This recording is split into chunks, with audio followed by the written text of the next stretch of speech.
Super hero movie का scene नहीं है, बल्कि एकदम रियल घटना है। लेजर दागों और मिसाइल या ड्रोन या फिर टैंकों से दागे जाने वाले मोर्टार चंद सेकंड्स में तबाह हो जाएंगे। पूरी टेस्टिंग के बाद इसे इजरायली रक्षा बलों को सौंप भी दिया गया है। इसके साथ ही इजराइल दुनिया का पहला ऐसा देश बन गया है जहां के सैन्य बल अब लेजर हथियारों का इस्तेमाल कर पाएंगे।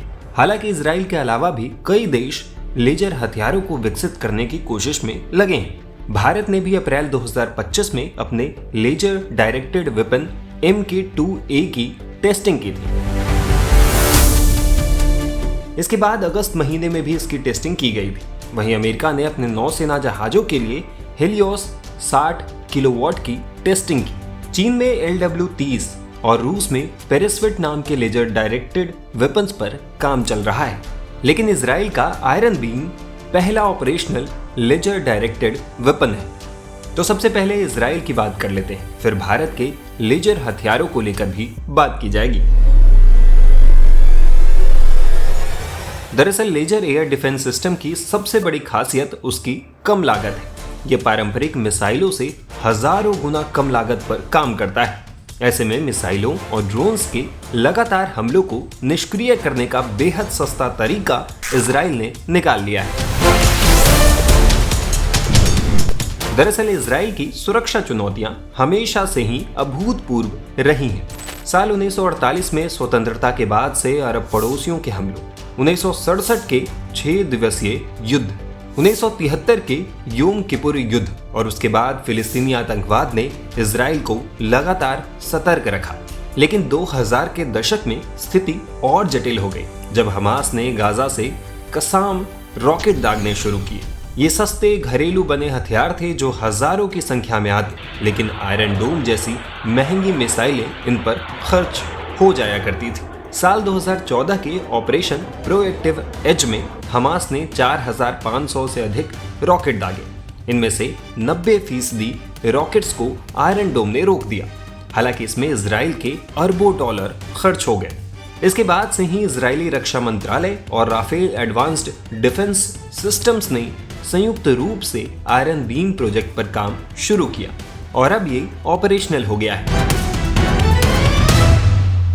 आयरन बीम एक ground based directed energy weapon है जो 100 से 150 किलोवाट की फाइबर लेजर पैदा करता है। जब रडार खतरा डिटेक्ट करता है तो AI based fire control system target को ट्रैक करता है।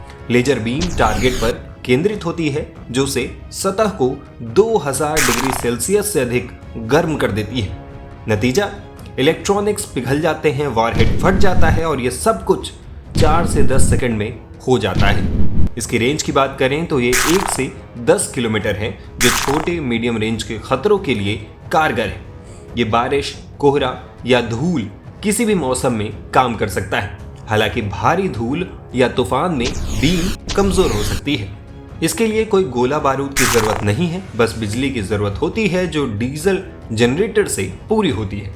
हर यूनिट का वजन 20 से 30 टन होता है और इसे ट्रक के जरिए कैरी किया जा सकता है।